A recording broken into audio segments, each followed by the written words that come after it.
മുട്ടിൽ മരംകൊള്ള enforcement ഡയറക്ടറേറ്റും അന്വേഷിക്കുമെന്നുള്ള പുതിയ വിവരമാണ് ഇപ്പോൾ പുറത്തുവരുന്നത്. മരം കടത്തിയവരും ഉദ്യോഗസ്ഥരും തമ്മിൽ കള്ളപ്പണ ഇടപാട് നടന്നിട്ടുണ്ടോ എന്നാണ് കോഴിക്കോട് യൂണിറ്റ് അന്വേഷിക്കുന്നത്. അതേസമയം സംസ്ഥാനത്തെ മരംമുറി അന്വേഷണത്തിന് 5 സംഘങ്ങളെ നിയമിച്ചു. Vigilance chief forest conservator Ganga സിംഗിനാണ് മേൽനോട്ട ചുമതല. വിവരങ്ങൾ നൽകാൻ വേണ്ടി PL കിരണും ഷിത ജഗത്തും ചേരുകയാണ്. അഞ്ജിത, പ്രധാനമായിട്ടും ED അന്വേഷിക്കുന്നത് അത് തന്നെയാണ്. ഇതിൽ ഏറ്റവും നിർണായകമായ ഒരു കാര്യമെന്ന് പറയുന്നത് ഇതിൽ പ്രാഥമിക അന്വേഷണമാണ് ഇപ്പോൾ എൻഫോഴ്സ്മെന്റ് ഡയറക്ടറേറ്റ് നടത്തുന്നത്. അതിൻ്റെ കോഴിക്കോട് യൂണിറ്റാണ് ഈ അന്വേഷണം നടത്തുന്നത്. അതിൽ പ്രധാനപ്പെട്ട ഒരു വിഷയം എന്ന് പറയുന്നത് ഈ മരംമുറി കേസിൽ അത് നടത്തിയ ആളുകൾ, അതായത് പ്രതികളും അതുപോലെ തന്നെ റവന്യൂ വനം വകുപ്പ് ഉദ്യോഗസ്ഥരും തമ്മിൽ കള്ളപ്പണ ഇടപാട് നടത്തിയിട്ടുണ്ടോ എന്നുള്ള കാര്യമാണ് EDയുടെ അന്വേഷണ പരിധിയിൽ വരിക. അതുമായി ബന്ധപ്പെട്ടുള്ള വിവരശേഖരണമാണ് ED ഇപ്പോൾ നടത്തുന്നത്. അത് കോഴിക്കോട് യൂണിറ്റാണ് നടത്തുന്നത്.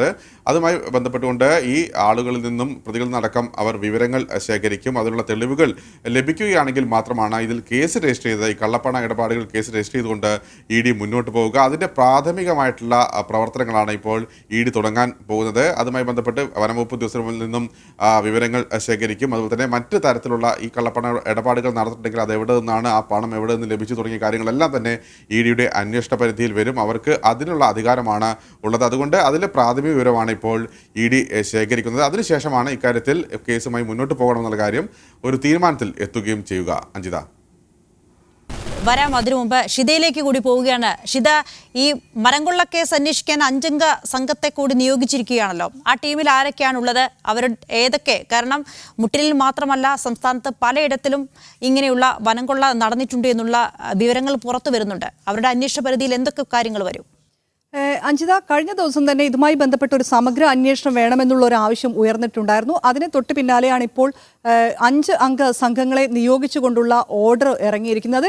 വയനാട്ടിലെ മുട്ടിൽ മാത്രമല്ല, വിവിധ ജില്ലകളിൽ, കേരളത്തിലെ വിവിധ ജില്ലകളിൽ ഇത്തരത്തിൽ വനംകൊള്ള നടന്നിട്ടുണ്ടോ എന്ന് അന്വേഷിക്കാൻ, സർക്കാരിന് മരങ്ങൾ നഷ്ടപ്പെട്ടിട്ടുണ്ടോ എന്ന് അന്വേഷിക്കാൻ വേണ്ടിയാണ് ഓർഡർ നൽകിയിരിക്കുന്നത്. ഗംഗാ സിംഗിനാണ് ഇതിൻ്റെ മേൽനോട്ടം വഹിക്കുക. ഇതിലെടുത്ത് പറയേണ്ട മറ്റൊന്ന്, ഫെബ്രുവരി മാസത്തിൽ തന്നെ ഇത്തരത്തിലൊരു പരിശോധന നടത്തണമെന്നുള്ള ആവശ്യം ഉയർന്നിരുന്നെങ്കിലും അതിനുശേഷം പിന്നീട് ഇങ്ങോട്ട് ഇതുവരെ ഒരു വനംകൊള്ളയുമായി ബന്ധപ്പെട്ട അന്വേഷണമോ പരിശോധനയോ നടത്തിയിട്ടില്ല ഈ ഫോറസ്റ്റ് വനം വകുപ്പ് എന്നുള്ളതാണ്.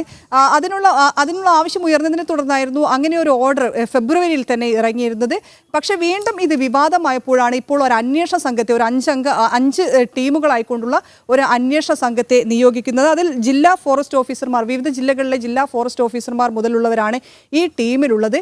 ഏതൊക്കെ രീതിയിലുള്ള ക്രമക്കേടുകളാണ് നടന്നിട്ടുള്ളത്, അനധികൃതമായിട്ട് എത്ര മരങ്ങൾ മുറിച്ചു മാറ്റിയിട്ടുണ്ട് എന്നുള്ളവ സമഗ്രമായി അന്വേഷിച്ചുകൊണ്ട് തന്നെ, അതായത് മരങ്ങൾ മുറിച്ച സ്ഥലങ്ങളിൽ പോയി അതിൻ്റെ കണക്കെടുത്തുകൊണ്ട് തന്നെ റിപ്പോർട്ട് സമർപ്പിക്കാനാണ് നൽകിയിരിക്കുന്ന നിർദ്ദേശം. അഞ്ജിത, ഓക്കെ.